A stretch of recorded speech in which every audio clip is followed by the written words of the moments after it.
today's video, we're gonna talk about, meaning me, gonna be talking about how to predict the future. You heard me, there's a formula to predicting the future. It's probably not what you think it is, that's why you gotta watch it. So let's get into it.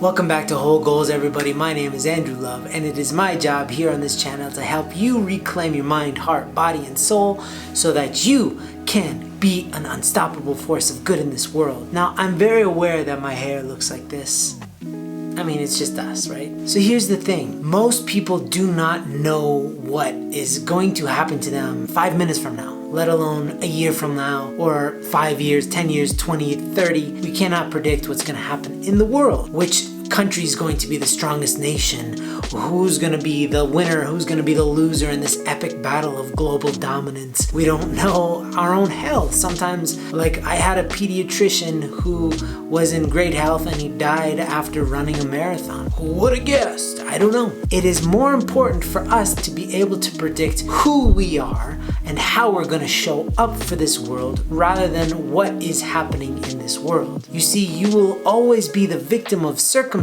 if your environment controls you.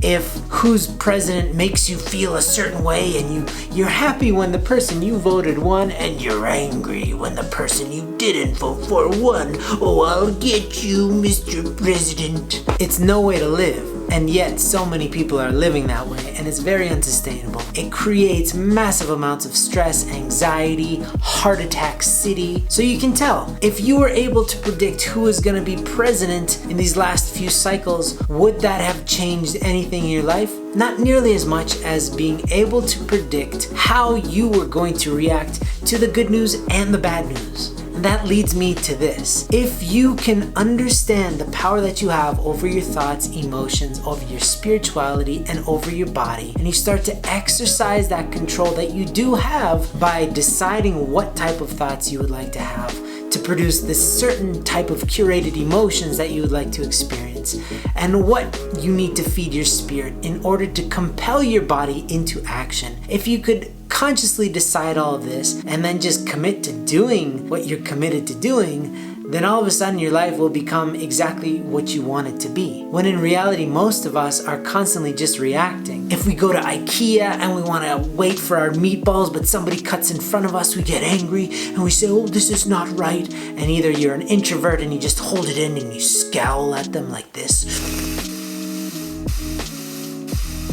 or you're an extrovert and you say, hey buddy, get in the back of the line. Doesn't matter. You're letting somebody else influence your emotional state. It's very easy to detach yourself from your emotion. Look at this person who cuts in front of you and just say, wow, they just cut in front of me. Cool, they're gonna get the meatballs a few seconds earlier than me. Most people are honestly controlled by external factors, and because of this, they are constantly at the mercy of what's going in through their senses. And if it's good, it's a nice song that you like, then you're happy. If it's a bad song that you don't like, then you're not happy. If you want to be happy, you need to be able to be the type of person who can react predictably to any situation. So how can you practically do this? Well, one way is meditation. What you're doing is you're training your nervous system to be at the status that you would like it to be. So if you want to be calm, you can train yourself to be calm. If you want to be clear-minded, you can train yourself to be clear-minded. Whatever it is that you intentionally choose, you can practice that through the act of meditation. Also through prayer and through spiritual training, you can start to anticipate certain things. Like if you have somebody in your life that you're constantly fighting with, through praying for that person lovingly and hoping the best for them and understanding why people distribute pain the way they do is because they're in pain. When you can relate on that level and you can actually wish them well, wish them joy and happiness, it alleviates the pain from your heart and you stop reacting to them in that convulsive passive way that you do when they make a comment to you that you say, no, blah, blah, blah. And you have this kind of relationship where they say something and you say something and you're stuck at that level of just confrontation. If you want to rise above, it means learning how to let go of that reaction and choosing that, no, I don't want to be stuck in fight or flight all the time. I want to thrive. Therefore, I'm going to love that person, give them, therefore I'm going to wish them well, and I'm going to be impervious to their attacks. This is all possible. Again, it takes intentionality. So this year, we're coming up to 2022. Whenever you're watching this video, maybe you're watching it in 2075 in your retina video player, but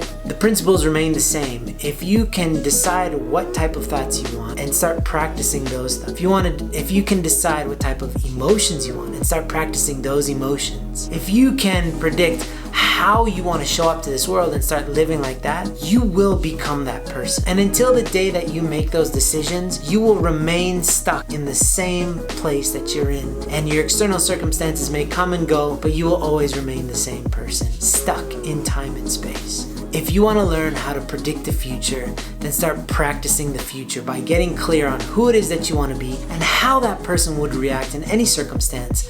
Start practicing it through meditation, start practicing it through prayer, start practicing it in life, and you will become that, and you will become predictably you in all circumstances, and the environment that you're in will not dictate who you are. I hope that was helpful, and I'll see you in the next video.